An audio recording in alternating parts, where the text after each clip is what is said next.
Cell के अंदर एक स्ट्रक्चर होता है जो उसकी जो प्रोटीन सिंथेसिस की प्रोसेस है और अदर प्रोसेसेस को कंप्लीट करने का काम करता है। अलग अलग पार्ट्स रहते हैं, जैसे कि हमने और भी टॉपिक्स में बात की। Hi friends, I am Pallavi और आज का टॉपिक है एंडोप्लाज्मिक रेटिकुलम, जिसको बोला जाता है ईआर। इसके पार्ट्स को, इसके फंक्शंस को आज हम देखने वाले हैं।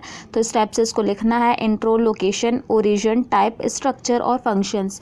चलिए स्टार्ट करते हैं। सबसे पहले इंट्रोडक्शन। तो ये क्या है? मैन्युफैक्चरिंग एंड पैकेजिंग सिस्टम है। एक तरीके से नेटवर्क रहता है, जाले जाले रहते हैं इसके अंदर। ER is distribute through out the cytoplasm and existent continue network of membranes. पूरी बहुत सारी एक वेब जैसी बनी रहती है, इस टाइप का इसका स्ट्रक्चर रहता है। It prevent in all kind of eukaryotic cell. सब जितनी भी यूकैरियोटिक सेल्स रहती है उसके अंदर ये पार्ट है। जैसे कि हमारी बॉडी के अंदर अलग अलग पार्ट्स रहते हैं, उसी के तरीके से सेल में भी अलग अलग पार्ट्स रहते हैं। जैसे हार्ट हो गया, ब्रेन हो गया, इन सब में छोटे छोटे सेल्स के अंदर पार्ट्स रहते हैं। ये यूकैरियोटिक में रहता है, प्रोकैरियोटिक में, सब में रहता है। इसका लोकेशन एंड डिस्ट्रीब्यूशन, इसका जो लोकेशन है वो ER is located near the nucleus of the cell. जो सेल का जो सेंटर पॉइंट एंड न्यूक्लियस होता है, जो लिक्विडिटी होता है, जो उसको बैलेंस बना के रखता है, वहाँ ये प्रेजेंट रहता है। प्रोटीन सिंथेसिस कैरी आउट करता है, जहाँ पे डीएनए का और ट्रांसलेशन और ट्रांसक्रिप्शन की प्रोसेस कंप्लीट होती है।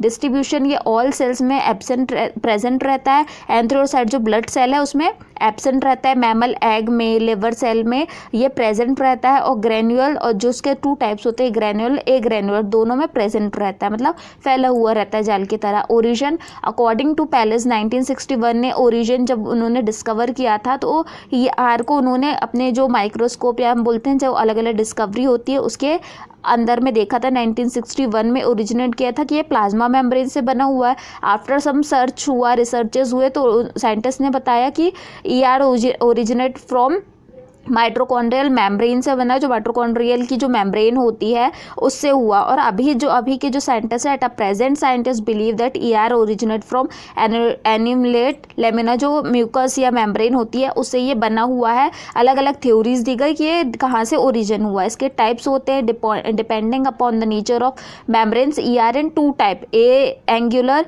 मीन्स स्मूथ एंडोप्लाज्मिक रेटिकुलम, और एक होता है ग्रेन्युअल और रफ एंडोप्लाज्मिक रेटिकुलम। ये टू टाइप्स के होते हैं। इसके बाद है एसईआर यानी स्मूथ, जैसे कि लिखा है स्मूथ, मतलब इसका जो स्ट्रक्चर होता है वो स्मूथ होता है, बहुत सॉफ्टली रहता है।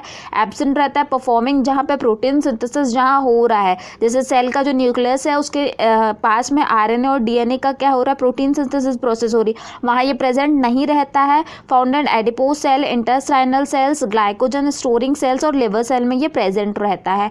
इस टाइप का ये स्ट्रक्चर रहता है। यहाँ पे रफ ईआर है और यहाँ स्मूथ। तो ये स्मूथ जो ईआर है वो अलग साइड में प्रेजेंट है और रफ, दोनों अलग अलग है और फंक्शन करते हैं। जो रफ वाला है अबाउंटली found in the sales that actively synthesis protein, जो प्रोटीन सिंथेसिस का वर्क करते हैं, वहाँ पे ये जहाँ पे आरएनए मैसेंजर्स ये होते हैं उनमें ये प्रेजेंट रहता है। पैंक्रियाटिक सेल जो पैंक्रियाज में प्रेजेंट है उसमें ये रहता है। उसके बाद चलिए क्विक देख लेते हैं। In liver cell where the protein synthesis occur actively the two their part, ER is rough ER रहेगा। ER was first all observed, और ऑब्जर्व जो किया था गार्नर ने 1897 में किया था, जिसको उन्होंने अलग नाम दिया था। और नेम जो मिला था एंडोप्लाज्मिक रेटिकुलम पोर्टर ने दिया था 1953, मतलब अलग अलग साइंटिस्ट ने इसका नेमिंग किया। इसके बाद स्ट्रक्चर इसका रहता है सिस्टराइन, फर्स्ट है इसका। तो ये क्या रहेगा, लॉन्ग रहेगा, फ्लैटेंड अनब्रांच्ड मेम्ब्रेन, मतलब हम बोल सकते हैं धागे के जैसे स्ट्रक्चर रहता है। पैरेलल ऑर्डर में रहता है, जिसका डायमीटर क्या होगा 40 to 50, मतलब अगर हम एंडोप्लाज्मिक रेटिकुलम को कट करके, जैसे हम एप्पल को कट करके देखते हैं तो अलग अलग पार्ट्स उसके दिखाई देते हैं, सिमिलरली ये इस तरीके से दिखाई देता है।